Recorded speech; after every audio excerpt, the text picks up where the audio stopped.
Mike, next meeting, I'm gonna get Barry to come. We have to get that out. Good evening. I have 7 o'clock. I'm going to call the meeting to order and ask the clerk to please call the roll. Thank you. Mr. Greg David, Present. Mr. Tyler Dean, Here. Miss Emily Hamburg, Here. Mr. Brandon McIntosh, Present. and Mr. Mike Proctor. Here. And you have a quorum, Mayor. Thank you. This evening, we have Pastor Mark Posen to lead us in prayer. Pastor Posen. Thank you, Mr. Mayor. Let's pray. Father, we're thankful for this day, and Father, we're thankful for this new year. Father, you are the God of new beginnings, and we just celebrate that.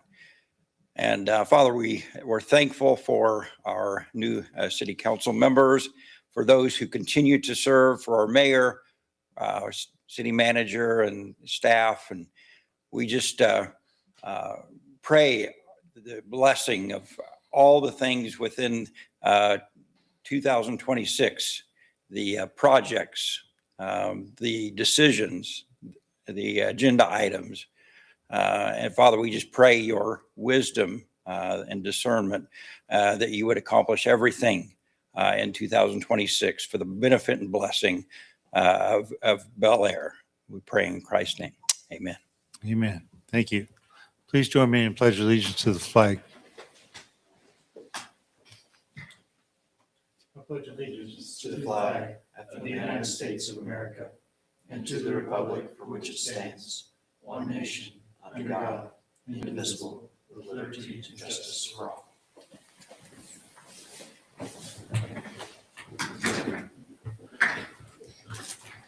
This item is determine agenda additions. Are there any agenda additions to consider? Hearing none, move on to discussion and approval of appropriations ordinance. This ordinance encompasses expenses from December 10th through December 31st. Expenditures amount to $2,141,742. Other reported expenses, $390,208 are infrastructure costs for new developments, and those costs are paid through special assessments. Any questions or concerns with the appropriations ordinance? If there are none, I'll entertain a motion. Mr. Mayor, Mr. David. a motion to approve appropriations ordinance number 25-24. I'll second. Motion by Mr. David, second by Mr. McIntosh. All in favor, say aye. Aye. Aye. Aye. Any opposed? I think the motion carries 5-0. City requested appearances. We have Mr. Is it Kinley's Scenery? Might be running a little late. Might be running I don't- late. I don't see you right now. Okay. Is this a woman or a man? Woman. Okay. I name I didn't recognize, so I Sure. didn't know. Okay. All right. Well, maybe we'll come back to that. Do we have any citizens with concerns? We have any citizens here to speak to council? And I do not see any, so I think we don't. So we can move on to council member reports, and being Mr. Dean is on remote, we'll let him go first. Mr. Dean. Yes, Mr. Mayor, thank you. Hopefully you guys can hear me. My throat is killing me, so it's might be a tough one. I do have a few items. So actually just before this meeting at 5:30, an email went out for the KDOT K254 Rock Webb and Greenwich study. There's actually an in-person open house scheduled for February 5th. That'll be hosted at Northeast High School here in Bel Aire. And then there's an online study. There's a link that we can share out to folks to complete by February 19th, I believe. And that's actually already all I have. Thank you. Okay, well, thank you. I was not aware of that. I hadn't seen that email, but maybe I just missed it. But thank you. I appreciate that. Mr. David. Mr. Mayor, I have no report. Thank you. Mr. Proctor. No report. Happy New Year. Thank you. Mr. McIntosh. I just want to hope everyone had a Merry Christmas, Happy New Year, and thank Marty for taking care of that tennis court. That's my report. Okay, well, very good. Ms. Hamburg. Thank you, Mayor. I just wanted to thank staff and Public Works for jumping on getting the blinking lights on the stop sign going west there at 53rd and Oliver. I went through 3 wrecks in a 10-day period there back in November. And so hopefully that helps there a little bit to draw people's attention to you do need to stop and look and double look there. So, all right, that's all I had, Mayor. Thank you. Yeah, it's always good to double look. So, all right, thank you. Well, so I'll move on to mayor's report, and this is going to be a bit long, so bear with me because this is our year in review. So I'll start with the perfunctory stuff, and then we'll go on to that. So first of all, I'm pleased to announce that all 4 schools in Bel Aire have decided to participate in the WAMPO Safe Routes to School study. The last one to join is Sunrise Christian Academy. I did speak with Dr. Lindstad about this, and he agreed that they will participate. So they'll be involved in the round of site-specific data collection this spring. On December 18th, I attended the CCA board meeting. We did not have our annual meeting as we had planned in December, which is the normal. This is because Park City had not had the opportunity to finalize their board members for the year. They said they will have that done before our January meeting. So we tabled the annual meeting until January 22nd, and we did approve the 2026 calendar for meetings, and the meetings in 2026 will be right here at Bel Aire City Hall in the City Council chambers. We also approved a removal and sale of the SRB-3 jib crane. This was needing another $11,000 worth of repairs after spending about $25,000 about 2 years ago. So with the facility upgrades, this crane can be replaced with a much less expensive crane, and it'll do the job just fine with the upgrades once the upgrades are complete. In the meantime, if needed, the construction crew has cranes that can be used on site. So earlier this afternoon, I represented Bel Aire at the retirement party for McPherson's longtime mayor, Tom Brown. Mayor Brown served 4 terms for 16 years as McPherson mayor. And a reminder, this coming Saturday, January 10th, Bel Aire is hosting the Sedgwick County Association of Cities, also known as SCAC, at Walton's from 8:30 to 10:30. A buffet breakfast will be served at 8:30, and it would be good for as many Bel Aire City Council members who can attend this meeting. Of course, City Council members are always welcome to attend the SCAC meetings. And again, the meeting is 8:30 to 10:30, January 10th at Walton's on 53rd Street. I'm sorry, I said that wrong. So year in review, this is going to take about 15 minutes to go through. So in January of 2025, we authorized the contract for the new Public Works facility on 50th Street, and that was completed in December. With the department is now in the process of moving in, so I think Marty is busy doing it. He's probably worn out. That's why he's here tonight. This was accomplished through a $4.7 million base grant and a almost $2.2 million matching funds. The grant paid for almost 70% of the cost of the project. Our city manager worked tirelessly to accomplish converting this base grant from water lines in new commercial development areas. We simply could not properly size those water lines since we do not know what type of businesses and their water needs.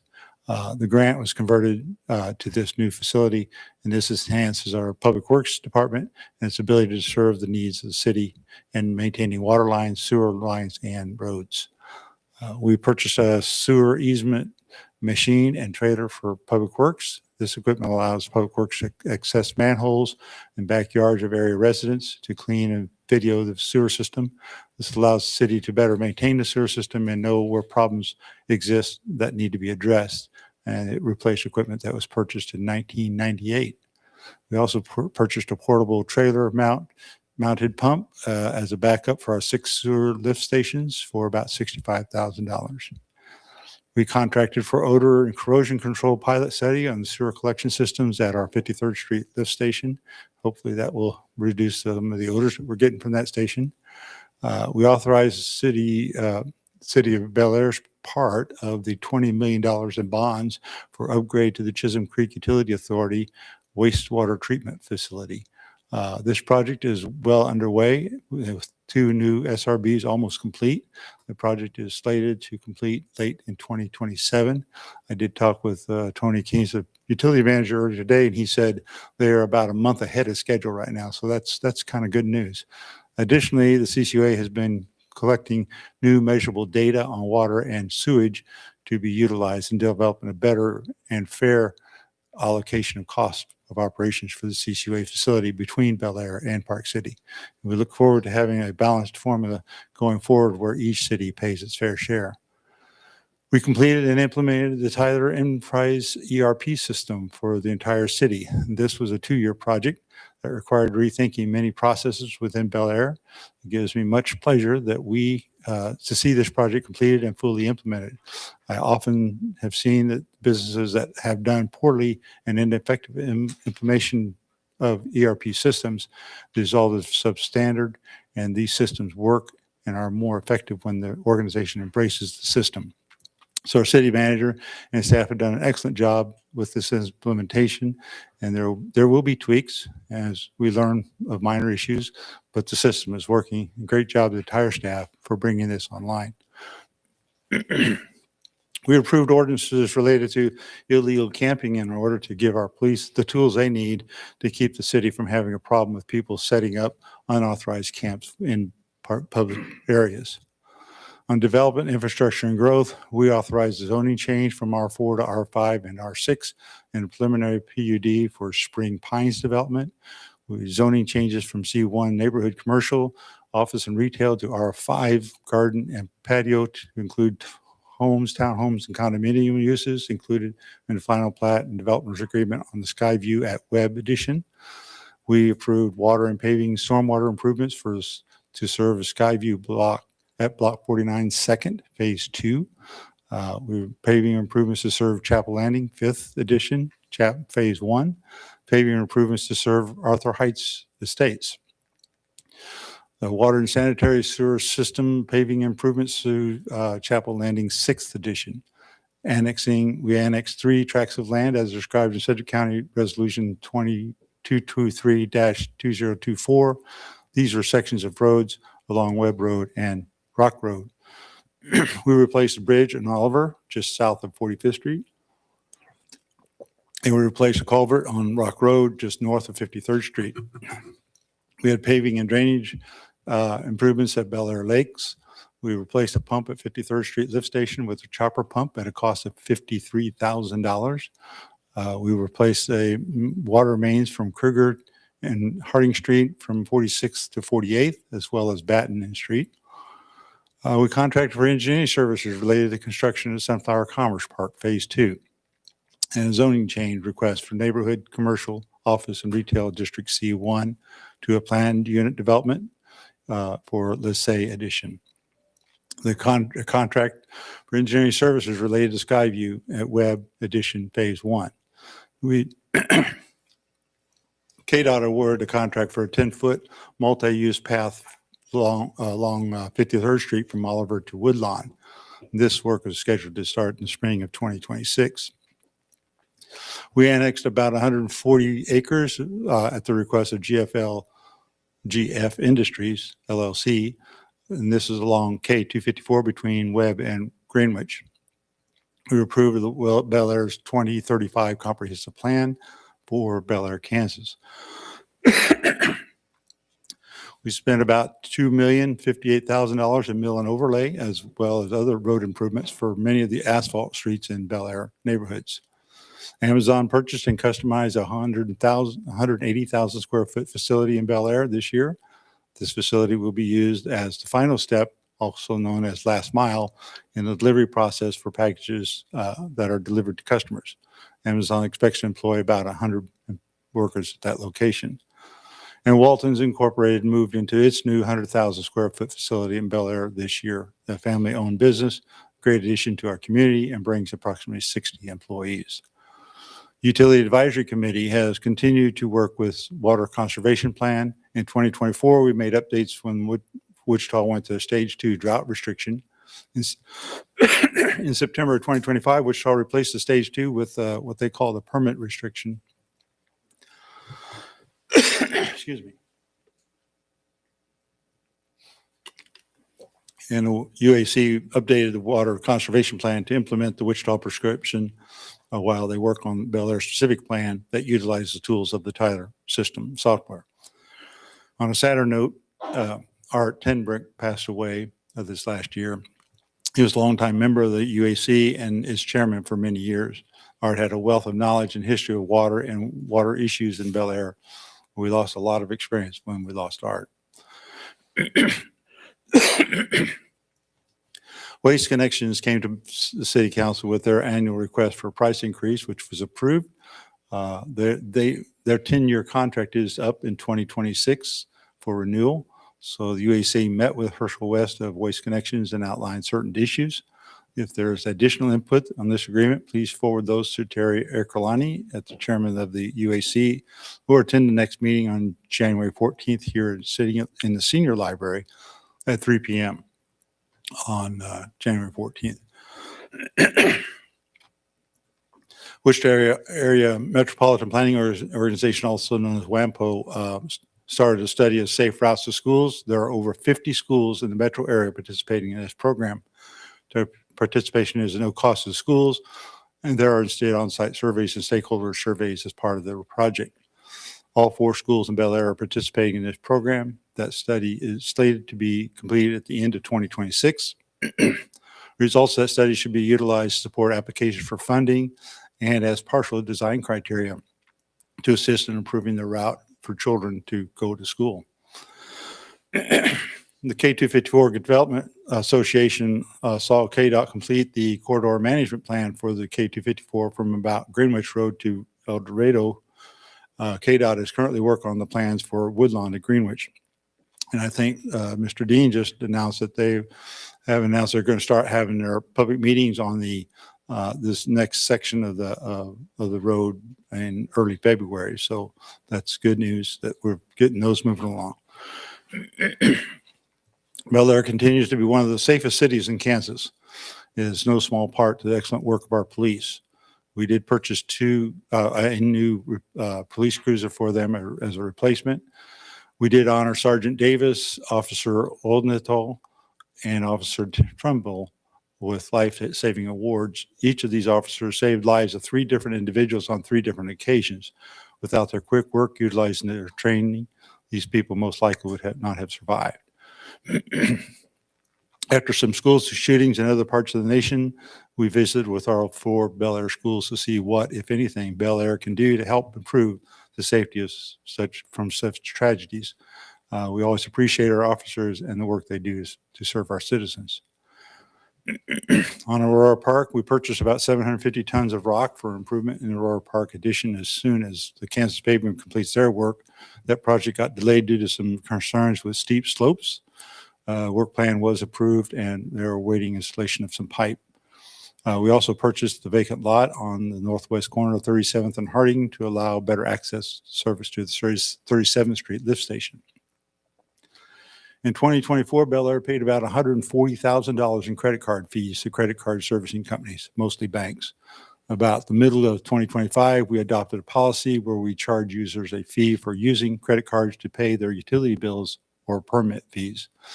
We also adopted a policy where we do not accept debit cards as we are charged a fee for using that service, but by federal law are not allowed to pass that charge on to the consumer.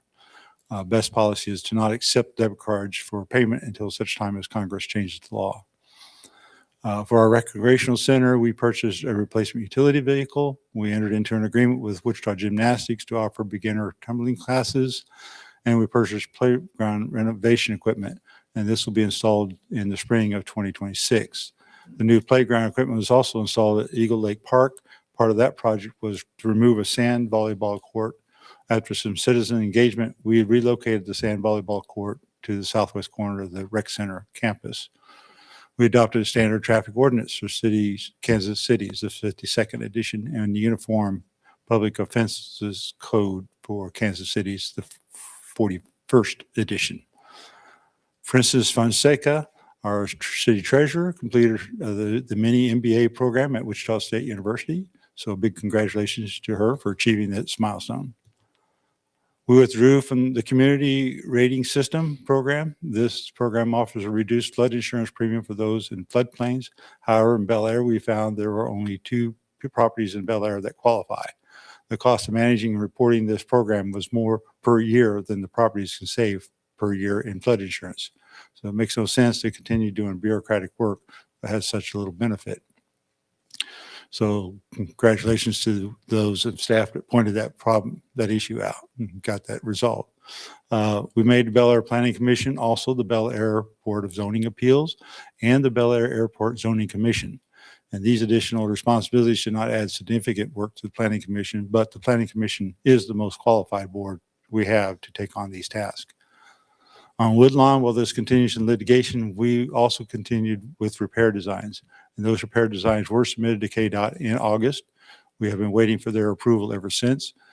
We need to go ahead for project cost and schedule so that work can begin. This rebuild should happen in 2026. Staff has been working with KDOT to get this approval finalized.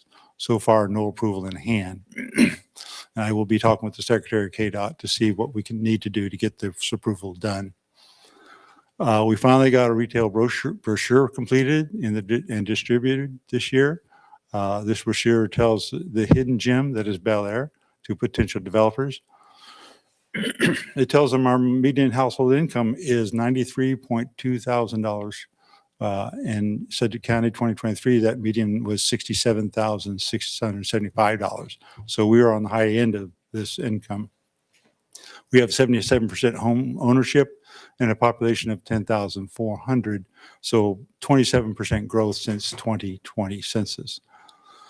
This is intended to spark interest in retail development. While every community has its set of circumstances, Bel Aire has been one of the fastest growing communities in the metro area, but the developers just don't know that story. So this helps foster that discussion. It is clear that we had another very busy year. We do this with smaller staff per capita than many surrounding communities. Our employee per capita is 214.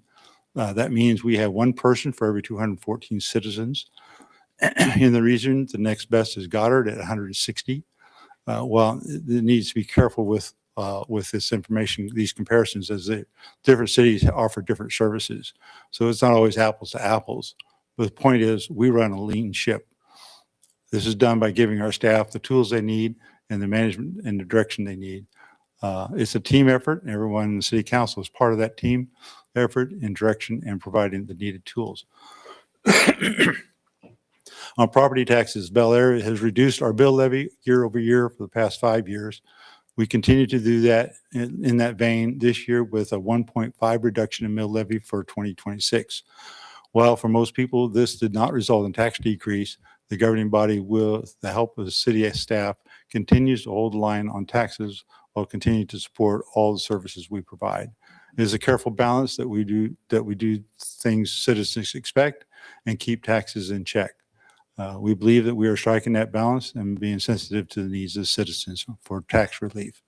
So a big thank you to the city staff, the governing body, and for another great year. 2026 looks to be an even greater with more development and opportunities. And at that, I will ask our city attorney for her report. Thank you, Mr. Mayor. I will give a brief report about zoning. Tonight, we have a couple of zoning matters, but one of them involves a special use request, special use permit request. I am not going to go into the facts of that case, but knowing that we do have some new council members, I thought this might be a good opportunity to do a brief introduction and a very quick refresher regarding this process. As the city attorney, of course, I sit with you tonight, but I also attend planning commission meetings, and sometimes I'm asked questions about the statutory process of some of these zoning items. A special use permit, for example, follows the process of a rezoning. I believe this was mentioned in a few meetings back, but there are a certain type of factors called the golden factors, which are provided to us, to all government entities, by the court. And the court thought that it would be helpful to provide government entities some type of standard list of factors to consider in your zoning cases. At the very beginning, There were 6 factors provided by the court. We today will have 10 factors in front of you, and some cities have even more because they can take into account their community needs, and they can add even more factors to be considered. No factor is worth necessarily more than the other.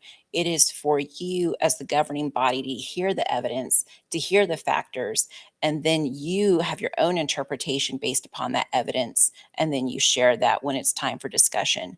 That's the second part that I was going to mention. The court makes it very, they make it very clear that it is important to have a good record of the governing body's discussion. How do you do that?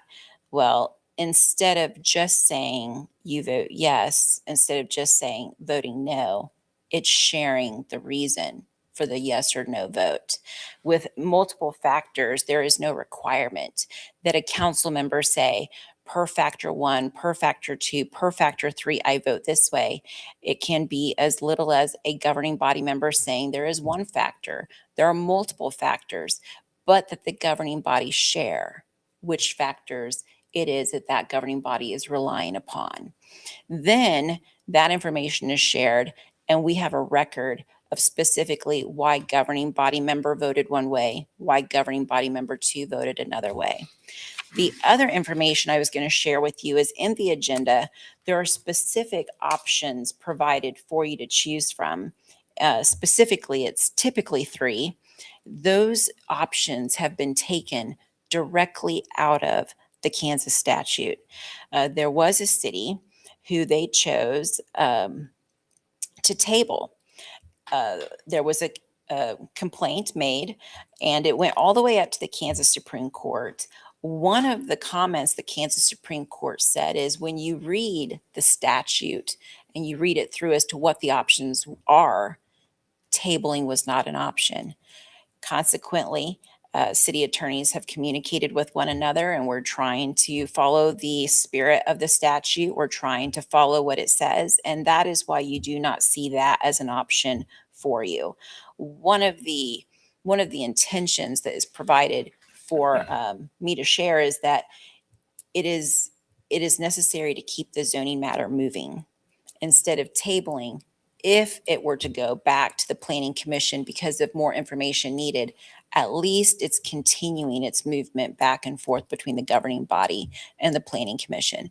So please know, I know that tabling is usually an option, but per the statute, it is not for the specific zoning issue. The other thing that I would mention to you as just a reminder about the golden factors, it is not required by law that you consider it, but it is definitely encouraged by the court that these are consistent factors. Communities do use them. I'm very thankful that our staff really put a lot of time and effort into evaluating the items, putting it together in the staff report, and then providing it to you. In fact, in the staff report for a special use permit, there are 4 standards for condition to consider. Those standards, those 4 standards come out of the Bel Aire City Code.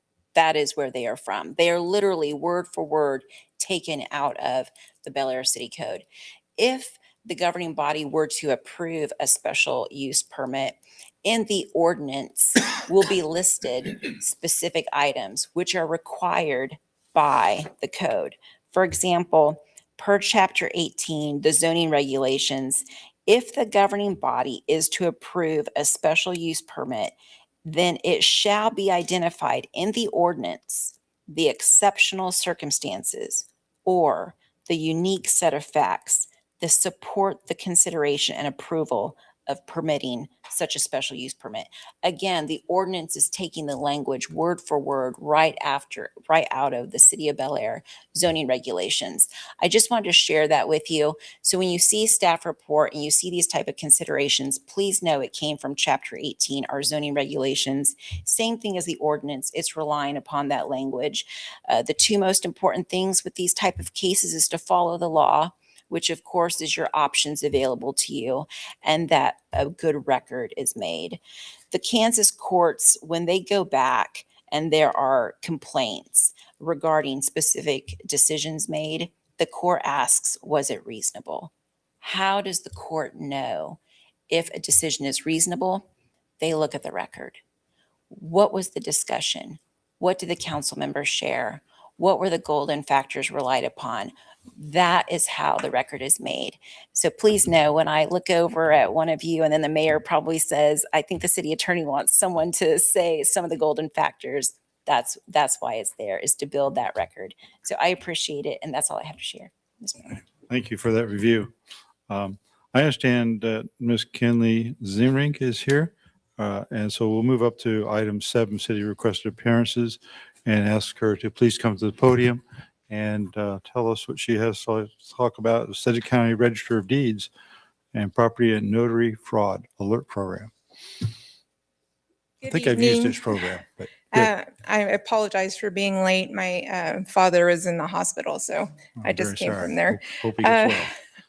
Yeah, I'm the chief deputy for the Sedgwick County Register of Deeds, and I appreciate this opportunity to speak with you about property fraud and notary fraud and why our office has these tools to address these. Fraud related to property and notarization often goes unnoticed until it becomes a serious problem. Our focus is early awareness and prevention through information. Through the Register Deeds Office, we offer 2 free alert programs. The first is the Property Fraud Alert, and the second is the Notary Fraud Alert. We have these programs because fraud often isn't discovered until long after the document has been recorded. The earlier somebody knows about something that has happened, the more options they have to respond. Property owners don't routinely monitor their filings against their property.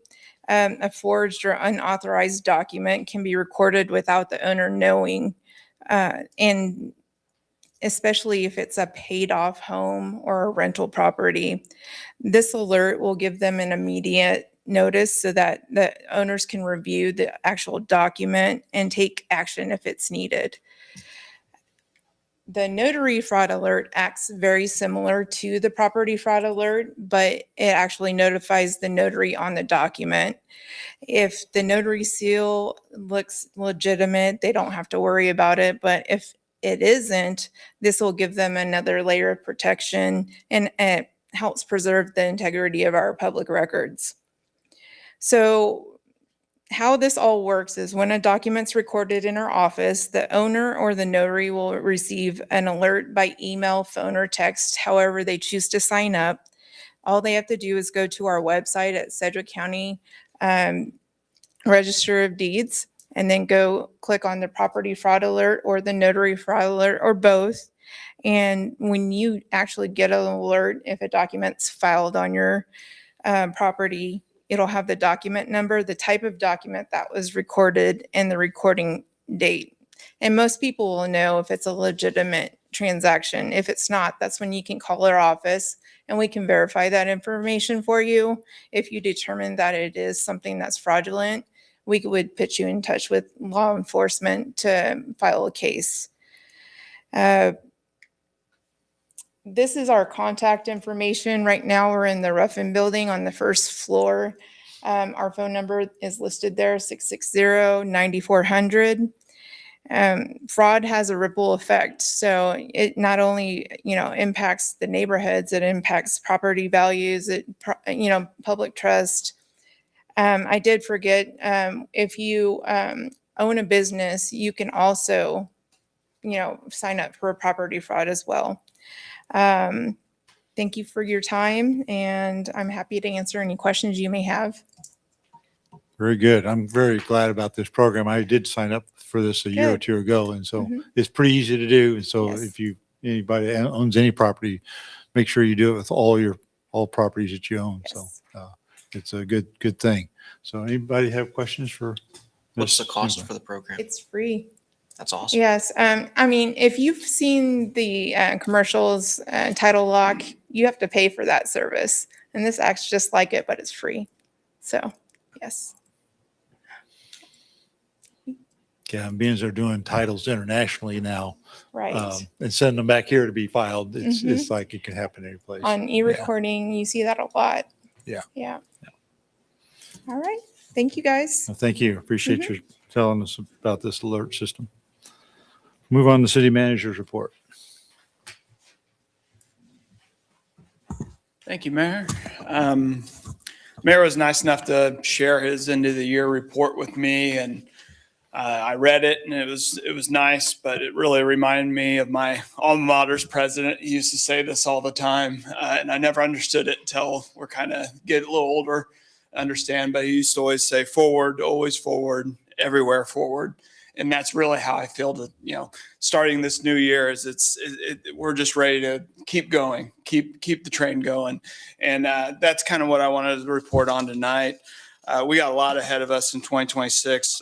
Of course, reconstruction of Woodlawn is number one, and staff is ready to assume those roles. The 2026 street maintenance project is going to be good as well. It's about $1 million. We're going to mill and overlay Woodlawn from 45th to 53rd, Rock from 45th to 53rd. Then do some work on the intersection of Rock and 53rd as well, and then some Farmstead, and see what money has left and try to do some more.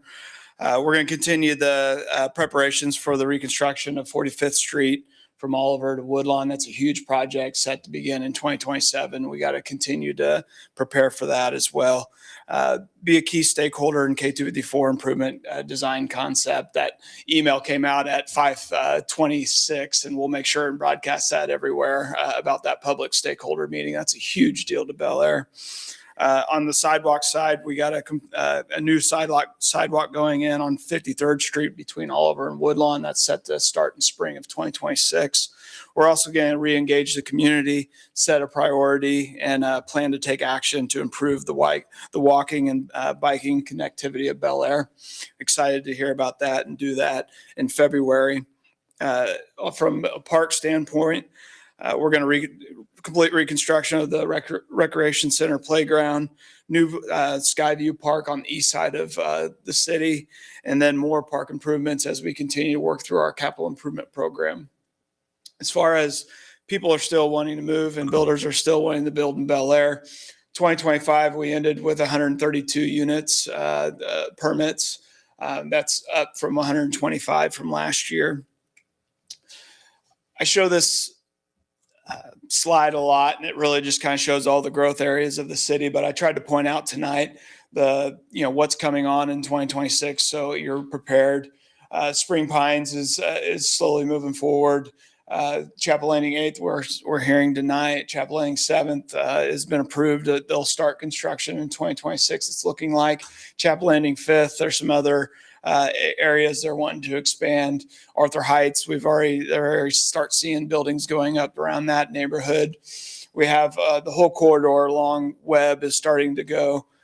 We have Skyview at Webb, Rock Springs 4th, Cedar Pass, and Bel Aire Lakes are all going to start in 2026. You'll start seeing a lot of movement. Our Sunflower Commerce Park continues to go. The mayor mentioned, Amazon and the first building that Aspen Funds built last year. Well, they're already started second buildings today, really. Dayton Freight will continue building. And then, of course, Occidental, they own 140 north. They own about 200 plus acres that they're planning to build out. So more's coming in 2026, and staff is ready. I will say there is a lot more than just building. We have policy updates that are coming in 2026, building codes, city zoning, and subdivision codes. We're going to look at our purchasing policy. Water code we started in 2025. We'll probably send relatively early in 2026. Waste connections contract, salary study, new short-term rentals we'll be talking about next week. Airport zoning will be soon. Many others. There's the flock system, golf carts, fireworks. When I say forward, always forward, everywhere forward, this is kind of what we mean is the whole city staff has something to bring this year. We constantly look for ways to improve how best to serve the public with our facilities, with our street improvements. Maria is working on a huge project, helping our court, getting our court up to date, as well as ways to provide better service or maybe new service. I was fortunate enough to take my girls to Disney World, and just learning and seeing all their employees, how they treat clients, really inspires me to do a better job and have more one-on-one conversations. Water and sewer improvements, boy, we have a new CCUA sewer plant being built as we speak, and we're going to continue that. CCUA contract, making sure that's fulfilled the way we've worked so hard doing. Wichita water contracts just around the corner. 2026 water line replacement. Marty's got a SCADA system replacement that we're going to look at in 2026. And then, of course, our sewer pretreatment program, odor control pilot program, we're going to talk about as well. Community relations, always big. How much better we can engage the community, how much better can we market the community, also support our boards, the chamber, in events. We're celebrating our 250th birthday. America is this year, and I know the mayor and everybody's looking for maybe something special we can do, and we're always welcome to ideas. So just want to shout that out as well. Ultimately, it all goes down to the 47 individuals that are under me and that we staff, and I couldn't be more proud. I put together a few statistics, and we're just now seeing the effects of our new system, that we can provide better ones. So some of these are rounded because we're in between systems, but we have about 6,000 calls for service for PD, 4,000 work orders for Public Works, and those are work orders coming from City Hall down to Marty. I can't imagine how many work orders we'd have if every time someone picked up a shovel down at Public Works. It would be well over 10,000, I'm sure, throughout the year. We maintain 72 miles of water lines, 64 miles of sewer lines, 2 water towers, 6 lift stations. Tried to get Brian to count up how many people use the rec center or senior center or the pool. We came up with just under 23,000 people or different visits to those 3 locations. Paula and her crew does an amazing job. We usually talk about just new builds, but that's only a small portion of the permits we issue. About 641 permits issued in 2025 alone, thousands of building inspections. Each permit requires 1 to 8 inspections. So if you take 651, there's thousands of building inspections we've done. Tom, our code enforcement officer, has done a great job this past year. About 384 different code enforcement cases were opened in 2025. Over 3,000 invoices paid on the admin side, 10,000 calls, 100,000 emails. More importantly, about 4,191 families served. And to bring it back, we have 47 employees and we lead 47 families. So all that's done while everybody has a life and is able to lead their family. So I'll leave you tonight with those statistics, and we can continue on, but I'm here to answer questions if you want. I will mention Chambers meeting Thursday at 11:30 in City Hall, as well as the mayor mentioned, SAC meeting Saturday morning at Walton's. And then because they just put out an official announcement for stakeholder meetings for 254, we'll make sure Nick and we broadcast that in every available opportunity we can to our citizens to be a part of the stakeholder meetings for K254 improvements. Thank you for the review of things to come. So that's good. All right. Move on to ordinance resolutions and final actions. I want to first talk about something that I think all the, I'll get to the right one here. So all members of the governing body received an email this weekend from Rebecca Armstrong, and she's the chair of Bel Aire Tree Board. Her email basically was pleading that we not allow destruction of trees in the Chapel Landing 8 development, which we're going to talk about tonight. So I appreciate Ms. Armstrong's passion for preservation of trees. I think it's important that we remember trees, for the most part, are not indigenous to the plains. Prior to the 1930s, when FDR sanctioned a program for Great Plains to plant hedgerows to help reduce future dust bowls, there were few trees in the area. And most of those were growing near rivers, creeks, and streams. I remember my grandmother telling me about how bad the 1930s dust was. She said they had to clean the mud off the nostrils of horses so that they could breathe. The picture that you see on the screen is a monument set in McPherson County. At the Reap Water Conference last year, Flickner Innovation Farm put this picture in their presentation to demonstrate the historical record of the sparsity of trees in these plains in the 19th century. The inscription is difficult to read in these pictures, but the tree documented by this monument was used as a landmark for settlers moving west during the 19th century. According to the monument, the tree died in the 1930s. That being said, we have been looking at possible ways to appropriately update our city code requirements for preservation of trees. That, along with other code issues of this type, are slated to be addressed sometime in 2026. The proposal by the developer of Chapel Landing 8 is the first that I can remember of a developer making a proposal on how they would preserve existing trees. So I really commend them for giving this serious consideration, although they had no obligation to do that under current city code. I think they did well to describe where the trees will be preserved, and as such, I am in support of approving the plating and the proposed improvements on tonight's agenda. And we certainly discuss more if any members of the city council want to weigh in on this tree issue. But if not, we'll move on to item 10A. So if somebody wants to weigh in on this, please do so.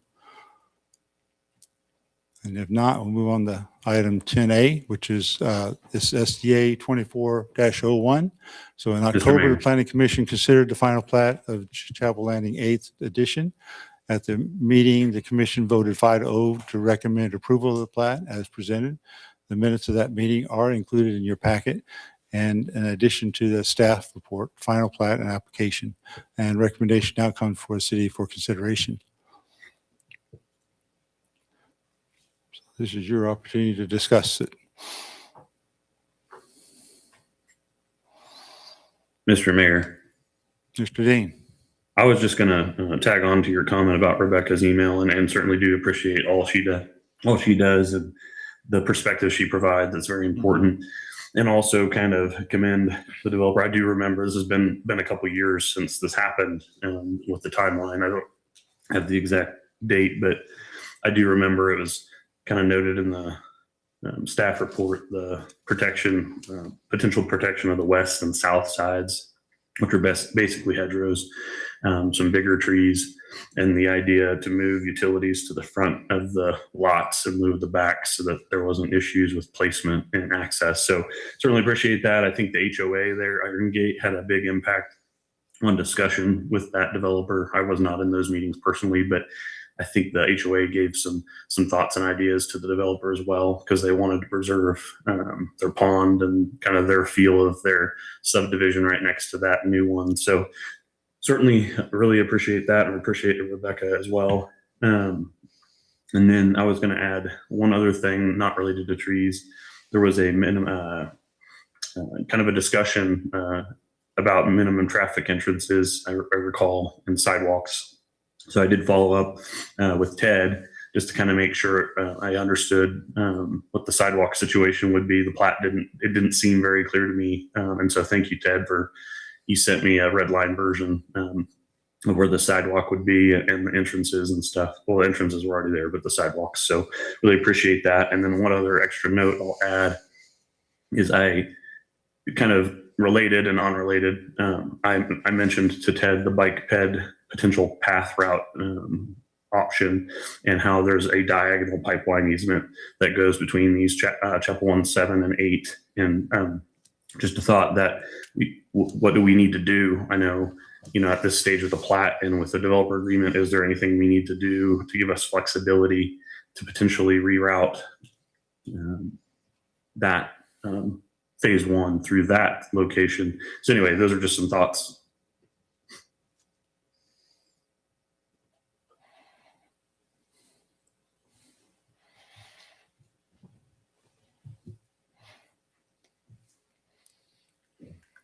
Okay, well, like I said, I think the developer did an awesome job here with this, working with Iron Gate and other areas, trying to help us with maintaining the trees and those various issues that they did. So anybody else have anything they want to talk about on this plating? Mayor, I also want to say I'm happy to answer any questions, and Chris Rose is here on behalf of this case if you guys have any questions directly related to the plat itself. I assume you're Chris Rhodes? Okay, thank you. If there are no questions, we'll entertain a motion. Mr. Mayor, Yes. Ms. Hamburg. Paula, would you just comment on the issue where they're writing it on the face of the plat, even though it's R5? We had that issue where we didn't have an exact place to put the smaller lots that weren't multifamily and why it was made R5. And I think you guys are going to tackle some of these different zoning classifications this year. Let me pull it up. Clarification would be helpful. Thank you. I appreciate that. Are you talking about the smaller lot issue? Yes, Yeah. where we had to make it R5 and that kind of freaked us out, but they were committed to, we had to do it that way for the size, but I noticed a note in there was that they wrote it on the front of the plat that they're going to hold to that we're not going to get multifamily housing in there. Correct. There. On the face of the plat, I'm sorry, on the face of the plat, it is determined and clearly stated that it will be single-family homes directly on the plat. That's right. And Paul, I wasn't very clear. I guess I made a direct I wanted a direct question to you on, is there anything we need to do on the plat? And kind of where I was going with Ted is we don't know what we're going to do with that bike path, phase 1, and it may reroute. Is there anything we need to do with the developer agreement or plat to say there's a reserve D or reserve in that location that sort of could connect to a potential path in the pipeline easement? Is there anything we need to think about doing now to kind of avoid, right-of-way issues down the road as a part of this approval? Does that make sense? It does. I think Ted's is formulating a response. Councilmember Dean, I got your email this afternoon. At this moment, no, I'll check in on it. If there is something, I'm sure we can work with the developer and discuss with him. And I hate to come out of left field with that, but that's a relevant topic, and it's in the area and could come up as a part of public engagement. So it'd be nice to be a little ahead of that. Thank you.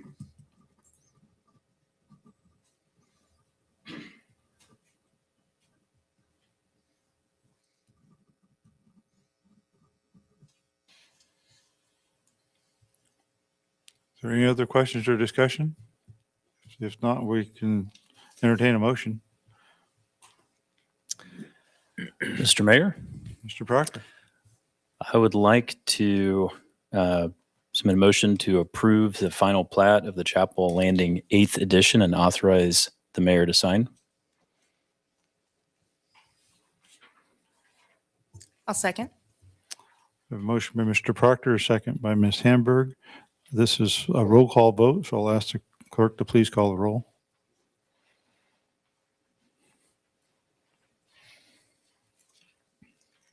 Mr. Greg David, Aye. Mr. Tyler Dean, Aye.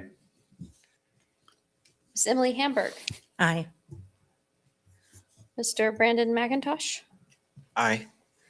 Mr. Mike Proctor. Aye.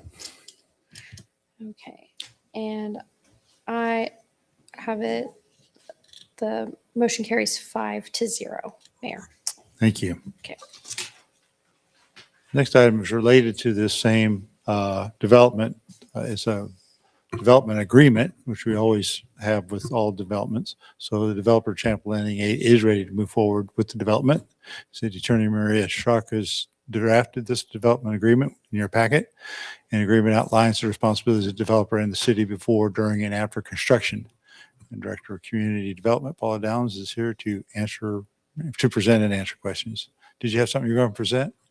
No? Maybe. No, I just wanted to let you know that this document is a newly updated, drafted document. It's more robust. It also removed any zoning indications and narrowed it to development agreement language. So Maria did an excellent job. And this is going to be the new template that will be going out on all developments moving forward. But if you have any questions, we're happy to answer either one. Okay. I have a question on Article 9A of the agreement, talking about a homeowners association requirement. I asked Ted for clarification on why do we have this clause in here? I guess I'll anybody. start with to answer. Maria.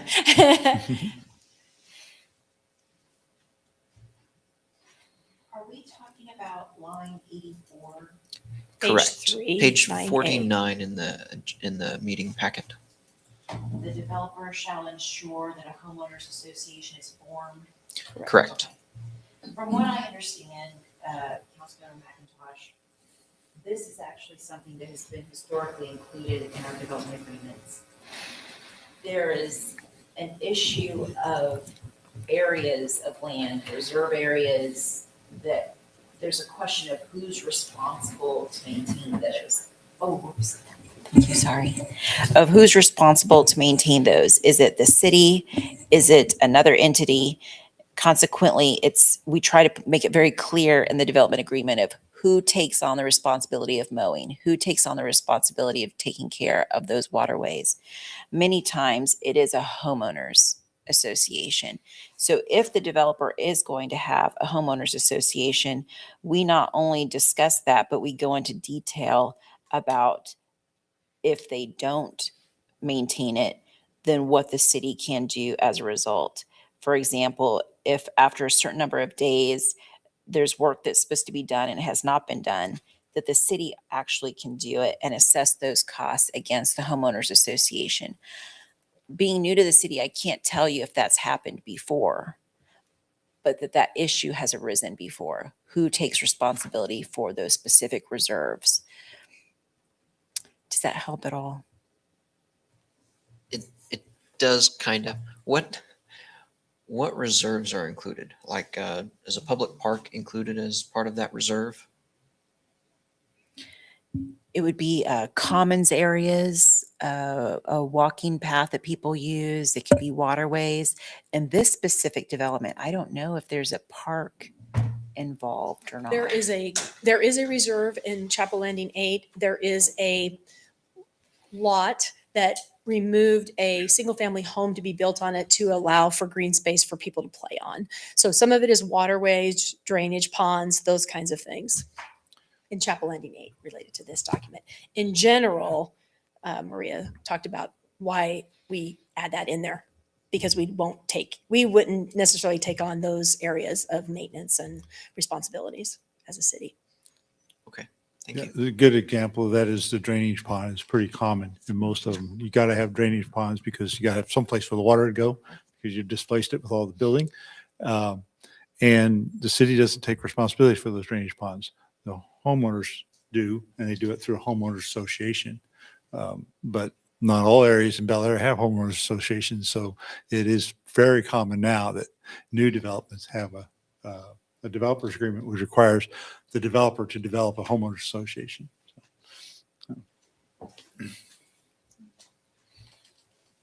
But there are other areas as well.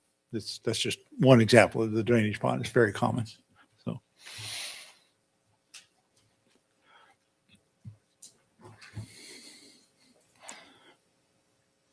Any other questions or comments? Mr. Mayor, Mr. Dean.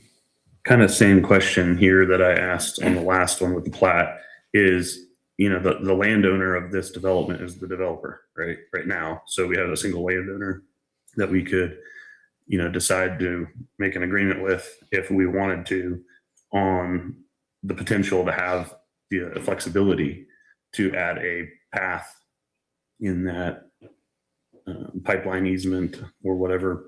I don't know who the owner of the property is, but I believe it's the developer. So anyway, just another question again, is that something, I know we're not going to negotiate it here from the bench, but I'm just throwing that out there as just a food for thought. Do we make that a part of our developer agreements? I'm not suggesting we ramrod this one right now, but it's just kind of a recent topic with our potential to change routes. It seems like a very potential route. So just want to throw that out there again. Mr. Mayor. Yeah, and Councilmember Dean, I did look it up as we were talking, and the reserve you're talking about along the gas line is in Chapel Landing 7th Reserve. So it's a different developer's agreement and plat. So if Who's we already were, approved. if we were to, try to add that language, it would be the Chapter 97th Gotcha. developers agreement, not this current one, because it's not a reserve of the current one. Gotcha. No, thanks for the clarification. And I will say that that developer's agreement has not been completed. We are in the process of working on Chapel Landing 7th development agreement. So we will have time to address the issue before that Sure. comes back to the council. Yeah, the one thing I was just thinking, as we make these decisions, how do we get ahead of them more? And it just makes sense with putting the 53rd Street path. Is there a potential to look at that? So appreciate the insight.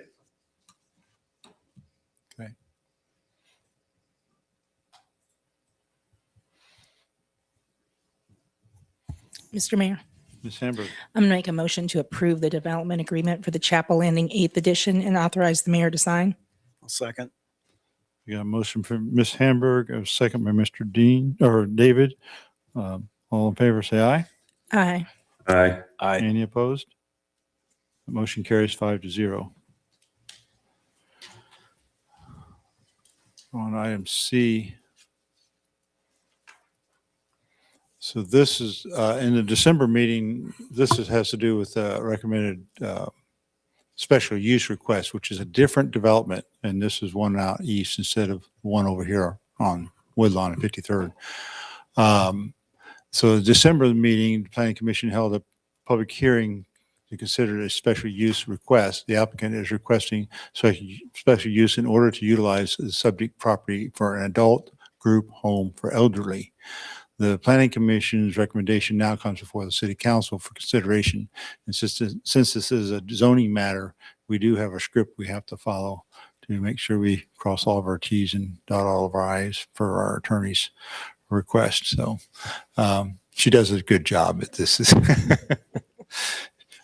I tease her about it, but it's good that she does this. Keeps us organized. So this property is generally located at North 53rd Street and Tobin Road. So first of all, we need to look as disqualification declared and quorum determined. So before we proceed with the hearing, does anyone on the council intend to disqualify themselves from participating in this case because they have a conflict of interest? And I do need to know yes or no if you have a conflict of interest. Anybody? No one. So let the record show that no one is showing that they're disqualifying themselves due to a conflict of interest. Ex parte communication. Has anyone on the council received any ex parte verbal or written communications prior to this agenda item, which they would like to share? And again, a yes or no, we need to on the record. So. And let the record show that there has been no ex parte communications. Protest petition. Has the city clerk received any protest petitions in this case? No, Mayor. Okay, let the record show that there have been no protest petitions. So summary of hearing, has everyone in the council received the unapproved minutes of the Planning Commission for December 11, 2025, which summarizes the public hearing for this case. And just make sure that everybody has had a chance to look at that. And it appears that everybody is, so let the record show that everyone is saying, yes, they've reviewed this record. Staff will provide the first report, and then the applicant and any members of the public may speak on this case, confirming their presentation with new information, not otherwise present in the public hearing. So staff report, the first thing we'll do is the staff report. And Paula, are you the one that's going to present that? I am. Okay. Thank you, Mr. Mayor. Just a brief overview. This property is zoned R5 and is currently developed with a two-family duplex residence. The applicants, as you can see in the staff report, are proposing to convert one half of this duplex into an elderly group home setting, living in the other side themselves. The R5 district does not allow group home use as a permitted use or conditional use, which means that they must submit or file an application for a special use for consideration. That's why we're here today. Overview is that you can see in their application, they have described how they will utilize this property, why they want to use this property. They are not going to be adding any additions to the home. They are the staff for this group home. And so their parking, they're claiming, will be limited and not to exceed 1 to 2 cars at a time, which would be no different than any of their homes on the street. And the home will not have any different appearance from the other homes nearby and will not be viewed differently because of this group home use. So the process for applying for the special use, I set down the general standards of consideration and the criteria for review. Those 2 sections, as Maria stated before, are directly from our Bel Aire City Code. It's the requirements and the way that we can review this case. In addition, because it is a zoning case, subdivision case, then it also has what we call the golden factors. So we responded to each of the golden factors. We responded to each of the criteria for review.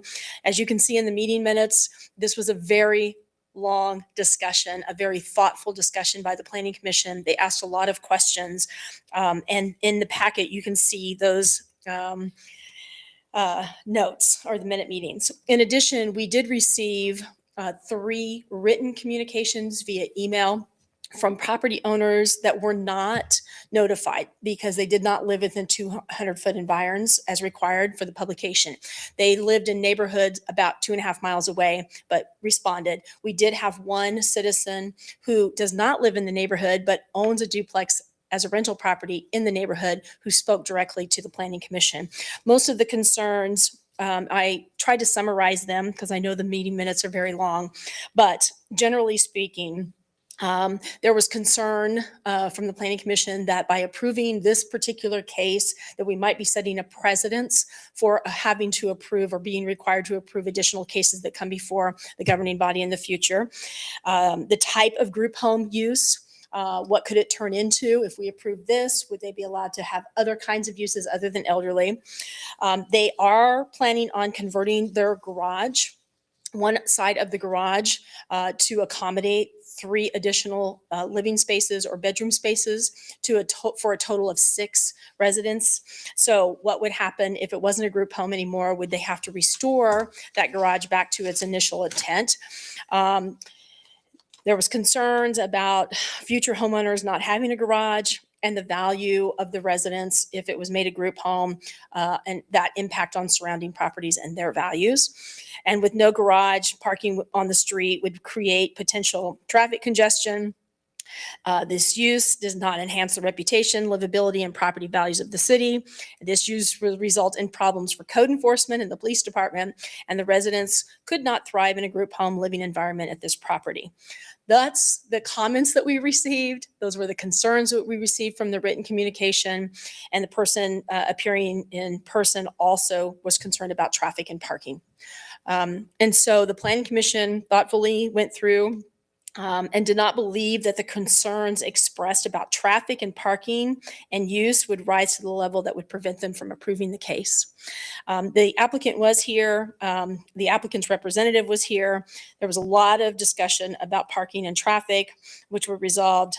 They went through the golden factors and the other criterias, and at the end approved it 6-0 to allow the special use. You can see the golden factors, but staff, based on the review criteria from code and from the golden factors, recommended approval of the special use case with one condition, that the group home limited be approved and restricted to only the current property owner and not be transferable as we can do according to the code.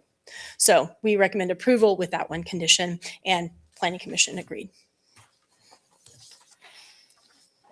All right, thank you. Any questions for Ms. Downs? I also want to say that we did include the 3 written comments in your packet, and they were read verbatim into the record at the Planning Commission. Thank you.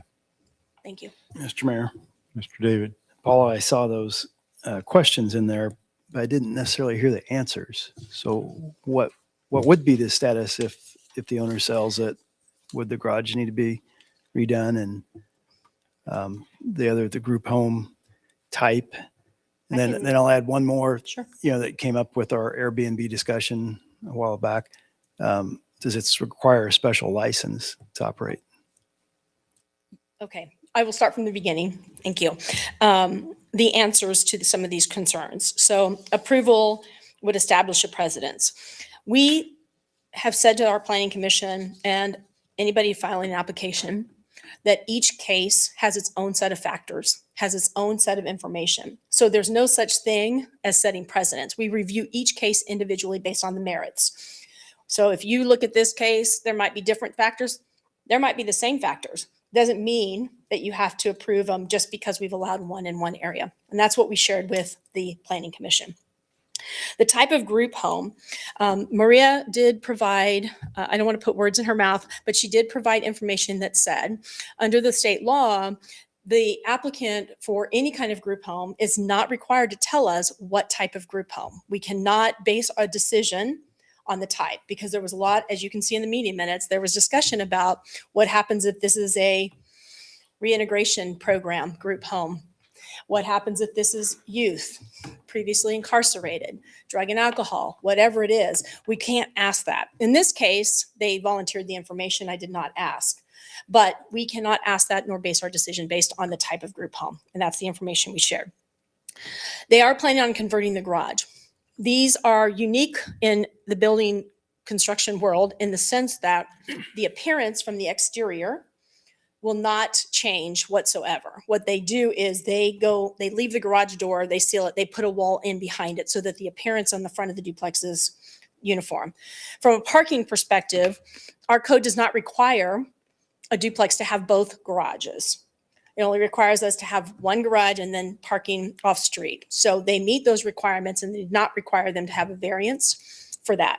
So if this was approved and sold in the future, which was the concern, the future homeowner would realize that duplex did not have one side of a garage. They can buy it or they can't buy it, but there's no mechanism or remedy that would require us to return the garage to its proper use or requirement in the code to even have an enclosed parking, 2 garages for a duplex. I'll come back to the parking. The comments in 6 is that this use does not enhance the reputation, livability, and property values of the city. In my response, in my report, there's no way for the staff to know what the property values will or will not be because half of it's being used as a group home. There's no way for me to predict anything like that. I can't respond to reputation or livability. This is being used as a residence. It's just a group home residence versus 2 families or a single family on either duplex. So I could not respond to that. I could also not respond to creating additional problems for code enforcement in the police department. Just like any other house, single family, 2 family, duplex, they're still required to mow their yard, keep their houses up just like anybody else would be. And I don't know that there'd be any difference with a group home use over any other use. So I could not respond either way to that. And the residents could not thrive in a group home living environment at this property. Again, no way for us to know that or consider that. They are required as a group home and are going through the process of being state certified at the state level, which also means that they're doing some other things related to that certification to be licensed as a group home at the state level. And they are involved, the state fire marshal is involved in reviewing the home to make sure it's suitable for that use, in addition to whatever requirements we would have here for the special use. Parking and traffic congestion was a large portion of the conversation. Part of the discussion that the Planning Commission had was, and I think our planning chair said, we are a family of 7 or 5 people, all drivers. I have 4 parking spots. And I think they had 7 cars. And he goes, we are constantly playing musical chairs, as his words, on the street parking, right? So the use of elderly group home in this instance was more related to how many providers would be on site at any given time to service or provide for the needs of the people who are occupying the group home. Respiratory therapy, physical therapy. I can say that in their as they responded, the applicants responded, they are the staff, the husband and wife are the staff to that. And there will be some other services, but no more than may be present should a larger family live in this kind of a situation. So those concerns, those were a generalization of responses and discussion that happened on those questions. Did you have one more for me, Councilman David?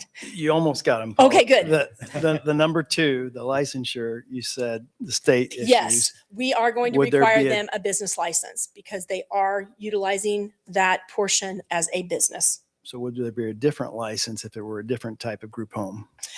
It would be a general business. I mean, we are still going to require a business license like we would if any other business was operating. And we had that discussion during the short term rentals. They're still operating a business. So, and our definition of business, and Melissa can correct me, but it says that if you're operating any business in the city of Bel Aire, you are required to have a business license. But So the we will state be license, requiring. would the state license be different? The state licenses will be different because that is just to allow them to operate, and to operate a group home.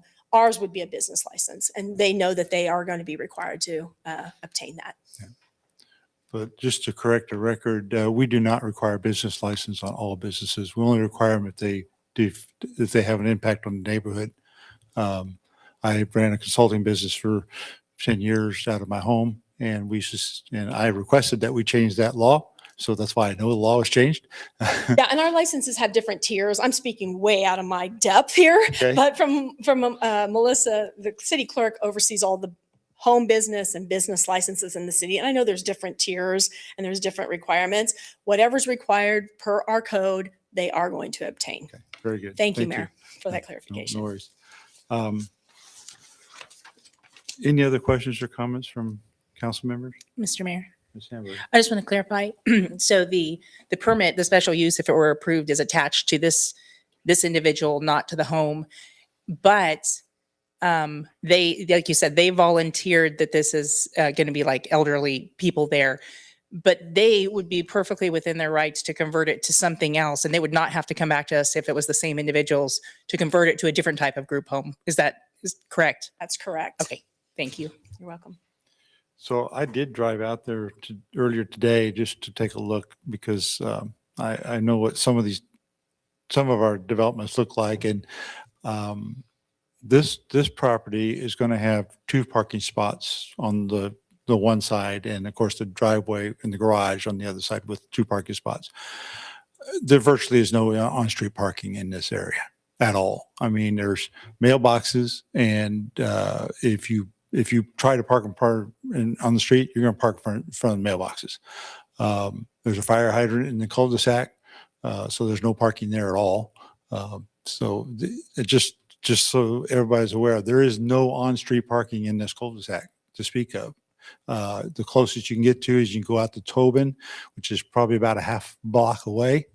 Some people aren't going to want to walk that half block. Myself, I would do it, but I know others aren't always so inclined. So it's just something to be aware of. These kind of concepts, I think they're great. My mother-in-law lived with us for like 7-8 years. And as she started to deteriorate, we started using these group homes a little bit. It didn't work out for her, but that doesn't mean it doesn't work out great for other people. I do know that they've been used for hospice care. They've been used for a lot of things. And it is a good concept. I'm not poo-pooing the concept whatsoever. So just a little bit of information that we need to be aware of. So,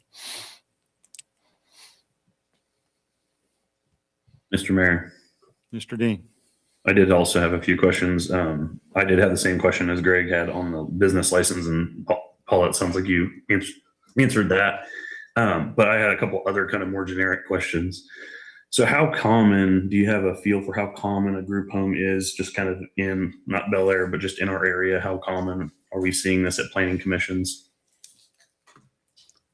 I don't know about the area, and I think I stated that I have been made aware that there are other group homes in the city of Bel Aire, much like what happened when we discovered additional short-term rental properties in Bel Aire. So I am doing my due diligence to identify what that looks like. I know, and I'm working with the chief about, they've responded to different group homes, different types of group homes on different kinds of cases.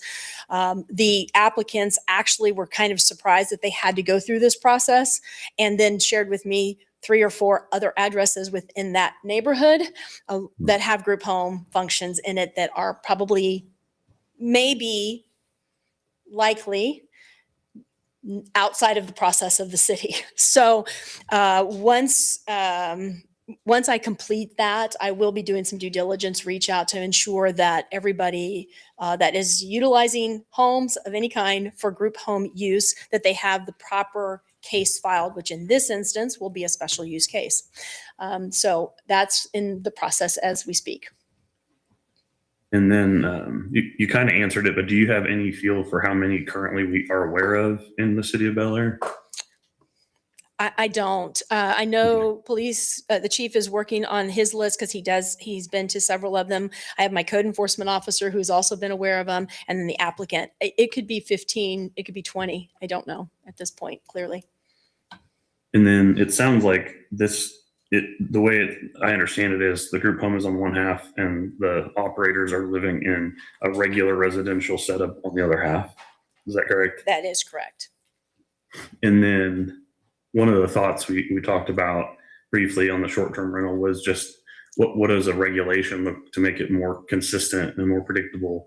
And is there density thought process that goes into how often can we have these in a residential community and still maintain a residential feel for the neighborhood? And I'm just kind of thinking about all the other folks that live there. Again, not kind of what Mayor said. I understand the concept of the group home and the benefits to those folks in the group home, but trying to balance that with the other folks in the neighborhood. And then the one last thing, and I'll let you answer, the non-transferable use. I kind of wonder if that wouldn't hurt the property owner, but help them. And the reason why I say that is it sounds like if they were to not want to use the other side as a group home, they have no obligation to convert that garage. So then they have a rental unit that they have 6 people in when they use the 3 extra bedrooms. And that does create an issue potentially with the regular kind of neighborhood concept. So just kind of throwing those out there as how can we write a code if we're going to do an update that can kind of keep all that stuff in the back of our mind. I'm not sure what the answer is, but just speaking out loud a little bit. Yeah, I appreciate those comments because what I'm learning through the research, and you'll see some of these items next week at the workshop related to the short-term rentals. There are a lot of communities who are creating as part of those codes that question about density, right? So how many short-term rentals or how many group homes or how many ever whatever special uses can be in close proximity, right? They're separated by proximity. They're separating them by neighborhoods. Sometimes they don't allow it in certain districts. So they are really trying to battle this new kind of thing. And this is what we consider a homes plus, right? It's usually 10 or less, usually 8 or less residents in a home being served in some sort of group way. And so, yeah, this is going to be a consideration. And now we have a new issue related to what happens when they convert the garage and what happens to density later on. And so all of these are going to keep carrying forward because they're new. And until we're aware of them, it's hard to plan for them. But what I've learned through the short-term rental process and research, we are going to probably have to address some of those questions related to density and where they can be located. Although besides just the density piece, some of the things I've seen is just, again, this would potentially solve the issue that we're talking about with what could happen with it afterwards is having a per bedroom occupancy max and a total, so like 2 per bedroom, 10 people max or something just to help manage that balance. So anyway, just another thought there, but thanks. I appreciate you answering those questions. Of course. Okay, any other questions for Ms. Downs? The next thing I need to ask is, I know there's written communication in the packet. Have we received any additional written communication since that was that communication was sent to the planning commission, right? Okay. Correct. The So three has that it we been- received. Has there been any new There written has not. communication? I have not received any. Okay. And we not either. Okay. Just want to make sure that there's nothing else we're not seeing. So, the applicant, I understand, is here. Do you wish to make a presentation of any sort? They are not here. Oh, okay. I thought there were somebody representing. Are you not representing the Chapel applicant? Landing. Oh, he's Chapel Landing. That's correct. Okay. Sorry. I don't think he wants to represent this, Okay. Mayor. That's probably fair. Okay. I'm sorry. I got confused because we're No working worries. two different ones at the same time, right? Okay. All right. So public comments. Is anyone interested, anyone from the public here that would like to speak? And I don't see anyone from the public, so I'm going to assume that that means no. And applicant is not here to answer questions. So, council deliberations, you're free to talk about this amongst us or however you want to deliberate on this matter. So a couple things we need to make sure we do. Do you agree or disagree with the staff's recommendation? Do you agree or disagree with the planning commission's findings regarding the golden factors? And do you agree or disagree with the planning commission's recommendations?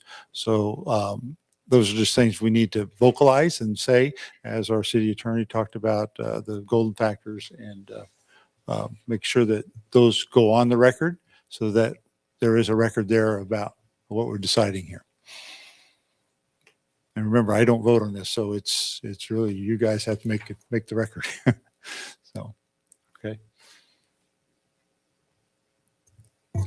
Mr. Mayor, Ms. Hamburg. I guess I'll kick it off. So I really appreciated Planning Commission. I was reading through this and I'd be like, but what about what happens? And then in the 2 sentences later, they covered it. So it was good and it was detailed. I really appreciate this concept. I know that this might be, like others have said, this might be a great fit for a lot of people, not to be in an institution. The baby boomers are hitting their 80s. We're going to need more places in a variety of ways. So there are a lot of things I liked about this. I could not kind of get there. My three big areas are in terms of our code, in terms of the spirit of the code. This didn't feel like it fit the spirit of the code, just driving over there and thinking about the duplexes and what the expectations for that area. The financial hardship issue was not compelling to me. I know they purchased the stuff to convert the garage, and based on if every, like the architect had it right, which I'm assuming he does based on his experience, that this is kind of rare that you would have to get a special use, but we still have the right to require that. And so the financial hardship on them was not compelling to me on that golden factor. And then it can't be the only reason, and it shouldn't be the only reason, but citizen input is one of the factors in the golden factors that can factor in, and that affected me too, of why I'm probably not going to be supporting this. So that's all I had, Mayor. Thank you. Any others, Mr. Proctor? Yeah, it looks like Planning Commission did a really thorough review of it. Are group homes protected at the state level from municipalities saying they can't be in a certain area?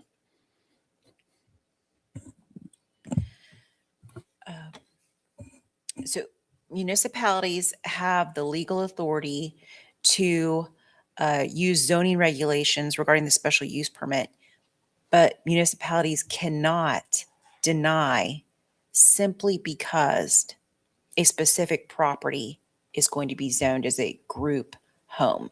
There is federal law, there is state law that is very clear that if individuals are going to be at a group home, it can be because of mental or physical, it can be because of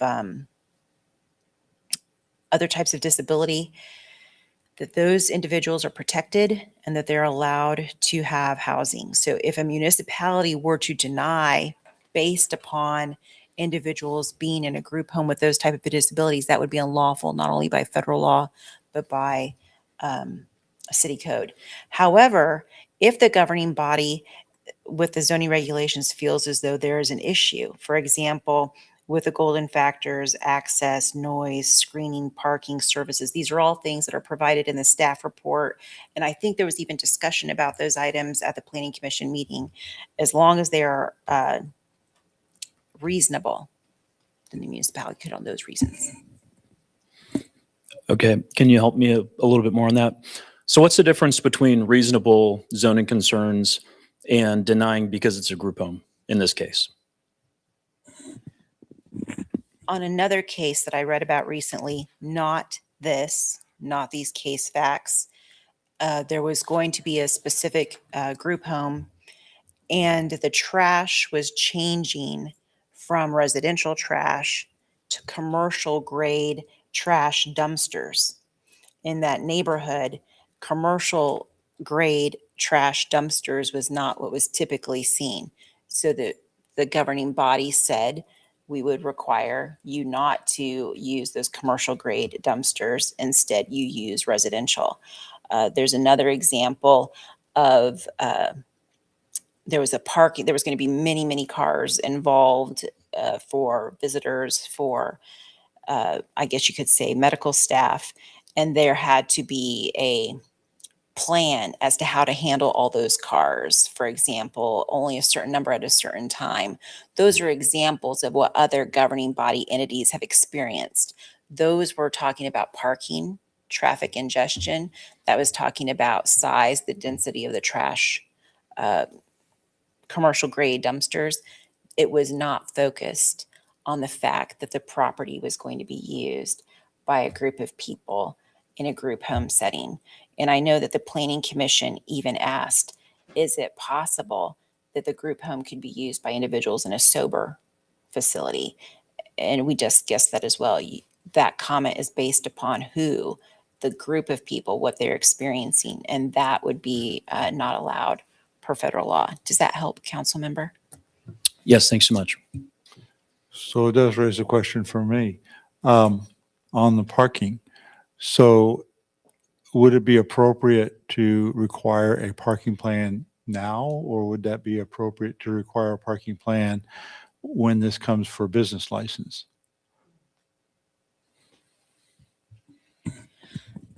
And from my memory, I think that was discussed at the Planning Commission meeting, and I thought the applicant had provided information regarding parking because the Planning Commission even considered that. I could be wrong, but a parking plan can be requested by the governing body, and it can also be discussed at that level with a zoning administrator when that discussion takes place, if it were to be approved.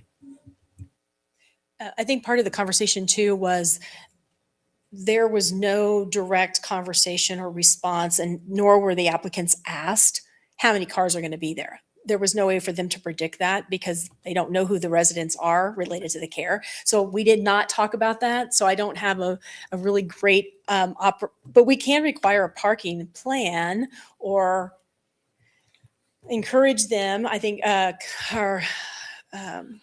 Commissioner Faber did encourage them to be respectful of their neighbors, engage with their neighbors, make sure that parking and traffic was not a consideration, be a good neighbor, those kinds of things. But we could, as part of the licensing process, we could require a parking plan, but what they're going to say is all the cars are going to park in the driveway or in their garage. And I appreciate that, but here's where I'm coming from, because we can't limit what type of residents are living here. Okay. And I understand they're going to be elderly and they're probably not going to have cars, but that can flip on us. And if we end up with a situation where you got 6 residents with 6 cars, there is no place in that neighborhood for those cars. And that's why we need to have a parking plan. So I think I think it would behoove us, and it can be done at the business licensing phase. It's fine with me, unless council has a different opinion. But I think it behooves us that we should require a parking plan to be developed, because we can't control it, and apparently neither can they, right? That's correct. Well, and I will say that because it is a business, we have that right, but we may also have just a residence in that same cul-de-sac with 8 cars. And we don't require Well, that's parking always- because they're not getting licensed. And that was one, Right. that was the other discussion that they had. Mhm. I was trying to remember what discussion they had about the difference between resident and group, and it was business. So in the business license, I think we do ask how many cars I don't know exactly language, something about how many cars will be on site. So it makes sense that we could add that to the business license requirement. Mr. Mayor, Mr. McIntosh. again, on the parking. Um, So during the business license part of it, we could require a parking plan, you said. Would the city have any remedy, say if the parking plan was violated or if congestion does become a real issue, should this be approved? What can be done after the fact? Is there anything? Well, we typically will get a code enforcement complaint. We get those a lot. That's either cars are on the street, they haven't moved, there's too many cars, they're parked in, we get all kinds of code enforcement complaints related to traffic congestion and concerns. So we could address it through that process. And then we would ask them to move the car. Because these are residents that don't drive, it would mostly be staff or people coming. So we would remedy it through, that's one avenue that we would probably have a remedy to resolve through code enforcement complaint if we received one from the neighbors or the neighborhood or anything like that. Is there anything we can do to prevent this from happening other than simply a parking plan? Can we, I don't know. I don't know what can be done, but is there something that can be done to kind of head off this issue? Other than a parking plan? I don't know what I'm asking. Never That's mind. okay. That's okay. I'm trying to follow along. I mean, I will have to put my best thought patterns together, but typically the business license, if they violate the parking plan after it's submitted, right, that could violate the ability for them to continue to have a business license for this purpose. If we get complaints, it could be code enforcement. If we get complaints, it could be police cases. So I don't know how to prevent it ahead of time at this point, but I know we have remedies that can occur and there's some things that we can do after. And there is language in our code about how a special use permit can be revoked also. So I put that in I think it's in the staff plan or staff report related to, we do have some code requirements for after the fact.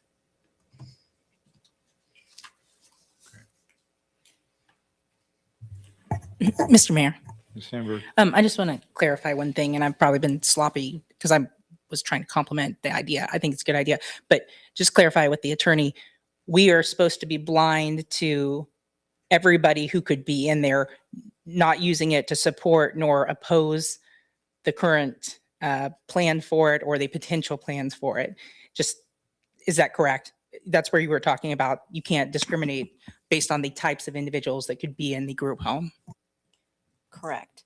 As long as the governing body is focusing on specific general zoning regulations, lighting, parking, traffic, and I believe staff even listed them in the staff report. So I'm going to go to it. Okay, she listed 9: access and traffic load, noise, light, and odor, screening, parking, services, public health and safety, adequacy of facility and lot size, signs, and review by fire marshal for designation, all which are covered in the general zoning regulations for the City of Bel Aire Code. Mr. Mayor. Mr. Dean.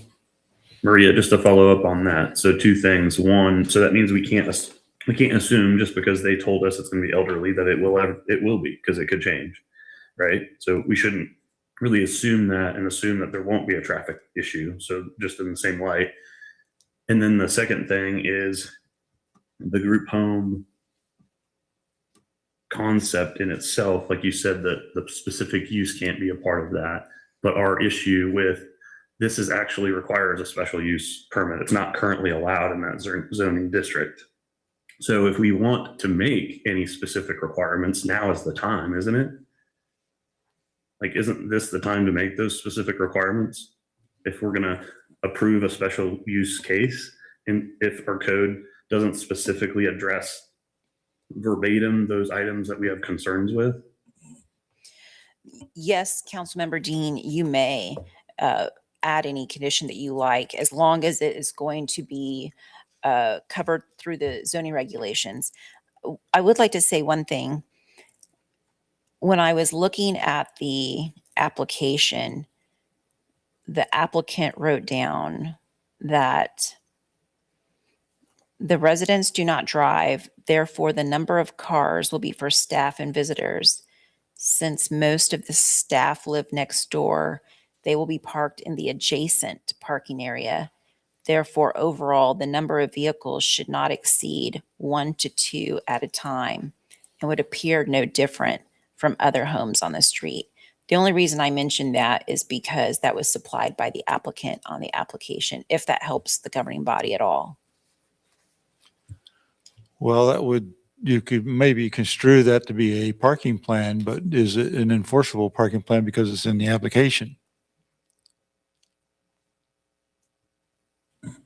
Mr. Mayor, if the governing body adds that condition, it could be a mirror image of what is in the applicant, saying that per what you have provided, this is what you will provide. I wish the applicant were here to answer that question, what their thoughts are on that. Confirmed that again, I think during the planning commission, that they didn't anticipate any more than 1 to 2 cars on that side in that driveway, that their driveway and their garage. So total, they would have 6 parking stalls. So depending on how they may schedule people to come in, whatever that looks like. But they did put, that was the only concrete thing they did put about parking in their application.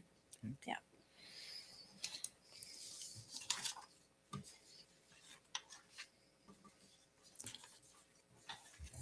Mr. Mayor, Mr. McIntosh. based on these findings of facts by the Planning Commission, specifically that the residents will blend in with the rest of the community structures and does not appear to have any negative impact on community facilities and public infrastructure and utilities, and does not pose threats to adjacent residential property. On the condition that we receive a parking plan at some point, I will likely be supporting this special use.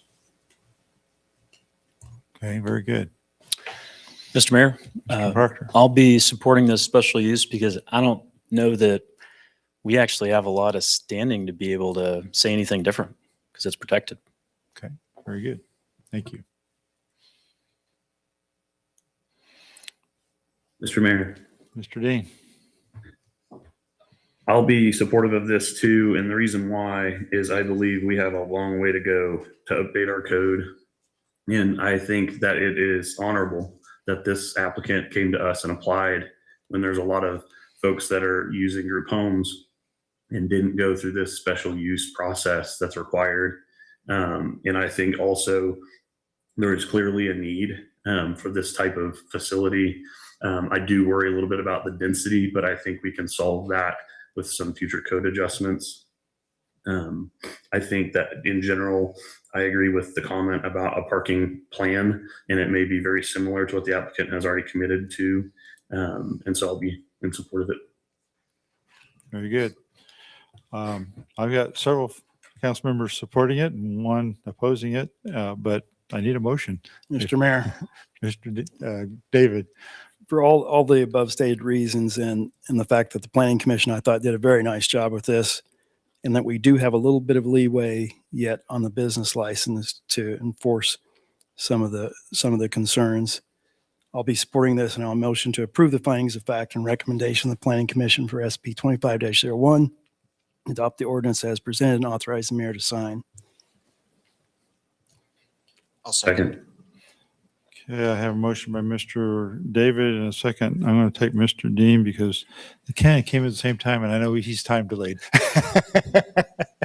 So this will be a roll call vote and I'll ask the city clerk to please call the roll. And if there are any other questions or concerns, now's your last opportunity. If not, call the roll. Thank you. Mr. Greg David, Aye. Mr. Tyler Dean, Aye. Ms. Emily Hamburg, Nay. Mr. Brandon McIntosh, Aye. Mr. Mike Proctor. Aye. And I believe, actually, Maria, point of clarification, does the mayor have a vote in this ordinance typically? I don't think I vote on this. He is not required to Mhm. vote, but he may. I think historically you have, but you are not required. It's not on the list. I'm not Okay. going to vote. All right. In that case, Mayor, excuse me, the motion carries 4-1. Thank you. All right, very good. Thank you. Persons aggrieved by the final decision of the city council on this matter have a right to provide rights provided at law. And we would want to thank everyone for participating in this matter. I do want to make a final comment on this is that just for the city staff to make 2 notes. One is probably nothing you can do about, but one is to make sure we do look at this parking plan in the business licensing phase. And the other is if you're doing elderly and you're concerned that there's going to be healthcare providers coming into the in here, there's likely going to be medical waste. Now, I don't know what the other state license they need to get. If that's a KDHE license, maybe they regulate medical waste, but it just needs to be recognized that medical waste cannot go in the trash. Okay, that's very hazardous to do, and we need to make sure that that doesn't happen if it's clearly stated somehow. Okay, someplace. It's not within our area to regulate, as far as I know, but I do know you can't do that. Okay, so all right, move on to consent agenda. Well, I'm trying to get to consent agenda, and it's a long one. Does anybody have anything they want to say about it? So let me see what my notes are. So it contains the minutes of the December 16th City Council meeting, as well as petitions and resolutions for improvements in Serve Chapel Landing 8th edition. The petitions set to the not to exceed cost for the improvements and establish a fair division of cost among the lots. The associated resolutions will authorize the funding of the improvements, and the cost for all improvements will be bonded and spread as special assessments to the benefiting lots. And I think that's probably why Mr. Kevin Cowan is here as our bond attorney. So if you have questions for a concerning bond attorney, he's here to help answer those. Mr. Mayor, Mr. McIntosh. in item H, adopt a resolution for improving the stormwater and sewer improvements. I noticed that this particular resolution affects more than just the properties owned by Chapel Landing 8th edition. Who owns the remaining lots, and have they been notified that they'll be receiving special assessments?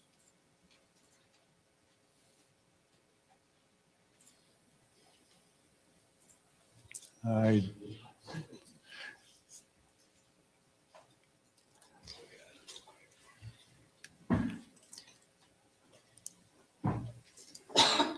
don't know the answer to that question. I will tell you every petition has to be a majority by statute. And so if a majority of the property owners in this case are petitioning for it, that will satisfy the statute. And then the resolution does get recorded of record. So any property owner is going to be on notice if they're dealing in that property. That's not where I thought your question was going. Sometimes the storm drainage area is larger. It's not really phase 1 or phase 2, which are more definite, where you have a certain portion of a street or you have a certain portion of water system improvements that are going to serve just a few lots. And sometimes drainage has to be a much larger area. There's the petition. Looks like it.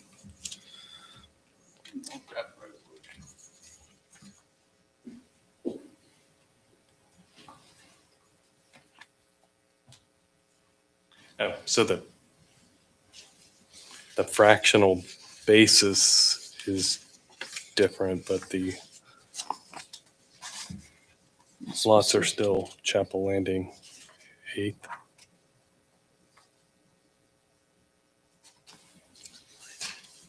I just want to make sure that Yeah. the resolution and the So, petitions. yeah, it does look like the petition and the resolution show 87 lots, all of which are owned by the 53rd and Oliver LLC. Now, you may have seen the fractions, like the fractional assessment is 132nd fraction, and that's certain lots will pay a larger fraction of that. So 87 lots turned into a denominator of 132, where some of the lots will pay one fraction each, some will pay two fractions each. And that's not uncommon, again, particularly when you have phases of development, and this is phase 1, whatever the phase is, will bear a larger share of that cost. It's their phase, but sometimes you have to make larger storm drainage improvements. And so some of those other lots are getting the first part of their storm drainage assessment because it's the beginning of a larger plan, if that makes sense. Thank you. That Is answers my that what question. you noticed, the Yes. larger number? Yeah. So occasionally that will happen, and it's really based on benefit that this is maybe primarily to serve, phase 1, but to make the storm drainage work, it's a larger area, so other lots do get some benefit from it, and that's why it's a larger number of lots, but they may have a smaller fraction if they're not part of this phase.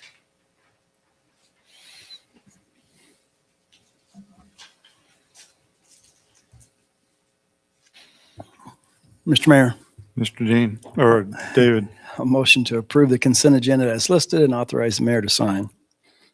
Mr. Mayor, second. a motion by Mr. David, a second by Mr. Proctor. Any other questions or discussion? And hearing none, I'll call for a vote. All in favor, say aye. Aye. Aye. Aye. Any opposed? Motion carries 5-0.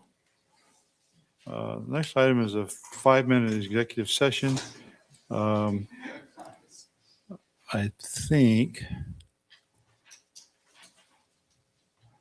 yeah, the way this is written in a packet is fine. We don't need any other people here for this, right? Okay. So I'll entertain a motion for a 5-minute executive session. Mr. Mayor, Mr. David. a motion to recess into executive session to discuss with legal counsel and receive legal advice related to pending litigation. Discussion will be pursuant to KSA 75-4319B2 for legal consultation, which would be deemed privileged in the attorney-client relationship. Invite the city manager and city attorney. The meeting will be for a period of 5 minutes, and the open meeting will resume in city council chambers at 8:57 p.m. A second. A second, a motion by Mr. David, a second by Ms. Hamburg. I need to call for a vote. All in favor, say aye. Aye. Aye. Aye. Any opposed? Motion carries 5-0. We're in executive session for 5 minutes.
Okay.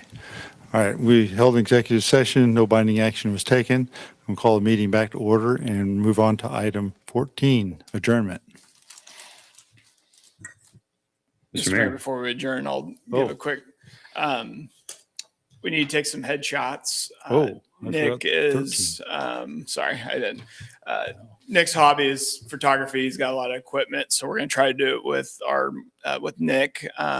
I just need a date. Do you want next council meeting? So usually we are a little more formal for our pictures. So I just wanted to kind of get a quick judge if we want to do it on the 20th, next formal council meeting.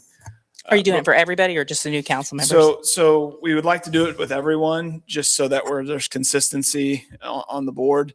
Now we'll try to match somewhat what we currently have, so you have options. But because of we're not hiring a professional, it's pretty low cost. We might as well have something that looks a little more presentable. So new group photo as well. So while you're at it, so I'll go ahead and schedule Nick if everybody's okay for next council meeting. For the 20th? 20th. Mm-hmm. Okay. So that's probably something we're very flexible with, me and Nick. I'd probably like to go, 30 minutes before the council meeting, so we're not tired. I think you'd be more photogenic before. However, if you can't get here before, we can always do it after as well. Okay. That work for everybody? Yep. Okay, good. I did skip over item 13, so workshop is next Tuesday? Next at 7 Tuesday. p.m.? Yep. Anything you want to tell us We'll about do that? short-term rentals. That'll be kind of a long one. And then Chief and Ann will be here to talk briefly on noise law, speed limit, and increased accidents at the intersections along 53rd, what we're doing about it. So those last three will be somewhat short, but they've came up in conversations. I want to make sure that you have the time to ask Chief questions and better understand some of the stuff we've been hearing in the last couple of months. So that's all. Great. All right. Mr. Mayor. Anything else we need to talk about on that item? Discussion of future issues. If not, then we can move to. Mr. Mayor, Yes, sir. I was curious, do we have a date nailed down on public engagement with PEC? Not yet. I'm meeting with WAMPO tomorrow morning. Okay. And that's kind of the first step to see our options. And then, it'll probably be last half of, towards the end of February, but based on my meeting, I know timeframe's better tomorrow. So I kind of wanted to wait on that. And then, so we're not either rushed unnecessarily or we need to rush, then it'll be a little quicker. So Okay. Thank you. Yep. All right. Item 14, adjournment.